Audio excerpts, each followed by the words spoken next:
السلام علیکم ورحمۃ اللہ وبرکاتہ. آیا په تاسو پسې هم حروف دي؟ تا خپل حروف چیک کړئ؟ نو دا ویډیو د اخره پورې وګوره، ځکه چې د حروف نه مسیج راځي نه یې په ابشر کې ښایي، خو چې کله تا شورته ودرې او شورته دې ونیسي نو تا به چې کوم دی ډایرکټ بیا جیل ته ځي. نو د جیل له تلو نه مخکې چې کوم دی خپل حروف چیک کړه. دا ویډیو د اخره پورې وګوره او حروف دې چیک کړه چې آیا په تا پسې حروف شته او که نشته. که حروف درپسې وي نو د هغې مخکې چې کوم دی څه نه څه کاروایي وکړه، خپل کمپیل ترنګ وکړه چې څه مسله ته ما پسې حروف ورکړل دي، اقامه نوي کړه.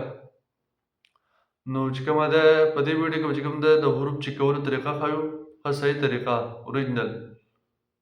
نو د هغې نه مخکې چې کوم دی یو ریکویسټ تاسو ته کوم چې دا ویډیو چې کوم دی د اخره پورې وګورئ او د ویډیو له یو لایک ورسره ورکړئ او د چینل ورسره سبسکرایب کړئ. خو په لایک او سبسکرایب کې چې کوم دی کنجوسي بالکل مه کوئ، ځکه چې ستاسو چې کوم دی په لایک باندې څه کمیږي نه او مونږ ته به د ویډیو محنت صله میلاویږي. نو زه د موبایل سکرین ته باقي طریقه ښایو د موبایل په سکرین کې د اخره پورې اوسئ.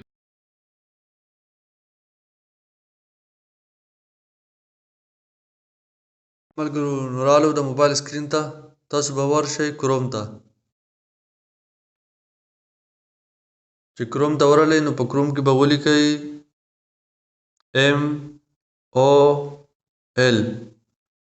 MOL چې ولیکو نو تاسو ډایرکټ دغه چې کوم دی دا راغی، صحیح ده.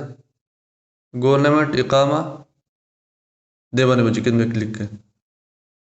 چې په دې هم کلیک کړو نو په دې کې به چې کوم دی د اولې یو ووهئ، صحیح ده، اولې ویب سایټ.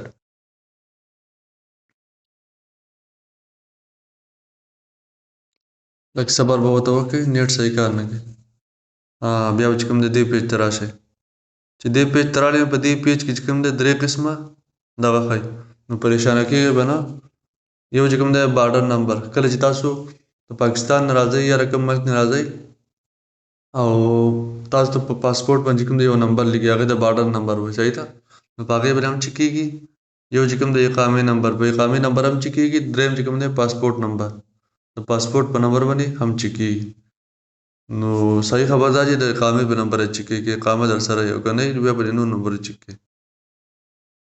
نو په دې کې زه یو اقامه اچوم.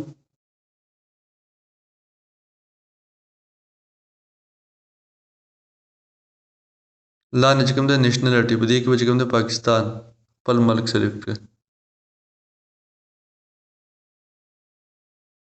او تا ته شپږ انچه کوډ راغلی نو هغه به دې خانه کې ورکړئ، صحیح ده.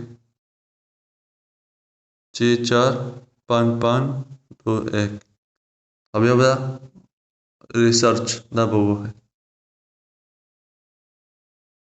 بیا به چې کوم دی لاندې تاسو ته ټول ډیټایل راوړی، صحیح ده.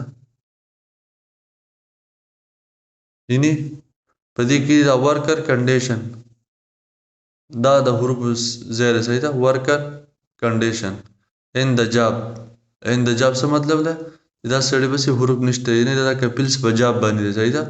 دا کپیل په مرضۍ باندې چې کوم دی یو ځای کې کار کوي او کپیل د دې نه خبر دی، صحیح ده. نو په دې پسې حروف نشته. په چا پسې چې حروف وي نو هغې ته به لیکلي ایبسنټ د جاب، صحیح ده. یعنې دا ایبسنټ دی، حاضر نه دی، صحیح ده. کپیل ته نه دی خبر، کپیل پسې حروف ورکړل دي. نو تاسو خپل حروف په دې ځای کې چیک کولی شئ او په تاسو پسې ایبسنټ لیکلی تاسو پسې حروف دی، که ایبسنټ نه لیکلی ان د جاب لیکلی په تاسو پسې حروف نشته. د ویډیو له یو لایک لازم ورکړئ او د چینل ورسره سبسکرایب کړئ.